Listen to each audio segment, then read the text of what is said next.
There is a West African symbol called Sankofa. In Ghana, it's represented by a bird with its head looking backwards. And the idea is that it is important to look back, looking back and remembering what has gone before. This is important. It is important because we not only learn about what was done before, but we also learn our identity. We learn what is right, what is wrong. We are informed by what people have done before. This last Sunday at the agape meal at 6 p.m. in the chapel, we were remembering, we were looking back at what the early Christians did when they sat in fellowship. And in like manner, we brought from our homes the food and the drink. We came and set the table together. We served each other, and we broke bread. We blessed using words that we know they used. We blessed the wine at the end of the meal. We looked back, we remembered, we acted it out. And in so doing, we were connected not only to each other in community, we were connected to the early Christians and, God's willing, to generations to come who will look back and do the same. Remembering is a theme that runs through all the lessons that we heard today.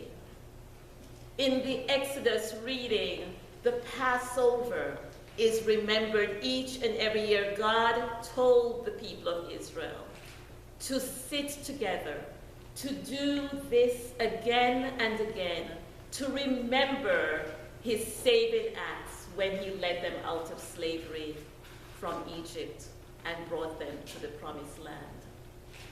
In the reading to the Corinthians, Paul reminds them of what Jesus said at the Last Supper, because that community had forgotten to look back. They were having fellowship in a way that was divisive.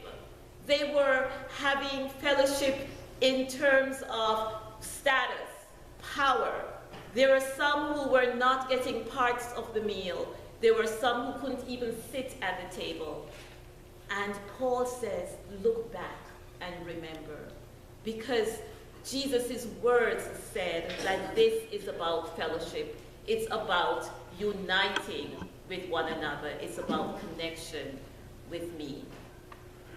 And in our gospel reading, John, the gospel writer, would have us look back at another time with Jesus, at a time when he washed the feet of his disciples. And that was told in such a dramatic manner, because picturing it, Jesus took up a towel and put it in the belt. He took a basin, he took water, and he washed the feet of all who were in that room.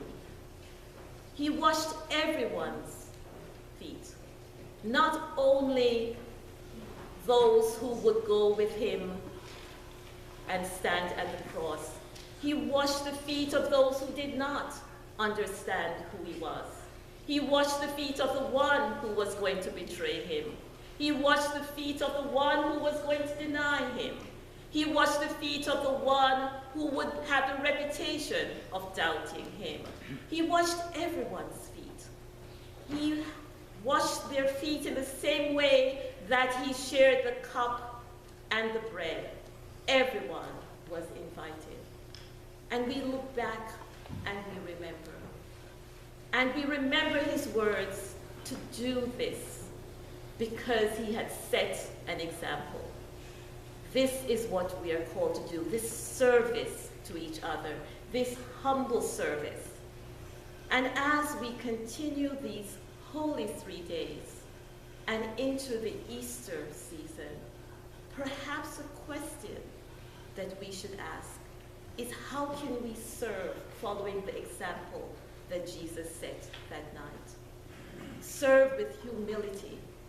How do we serve in our community? Where do we bring that water, that towel, that basin? And where do we get our hands dirty, touching others as we serve them? It is about love, Jesus says. Love one another as I have loved you. Amen. Amen.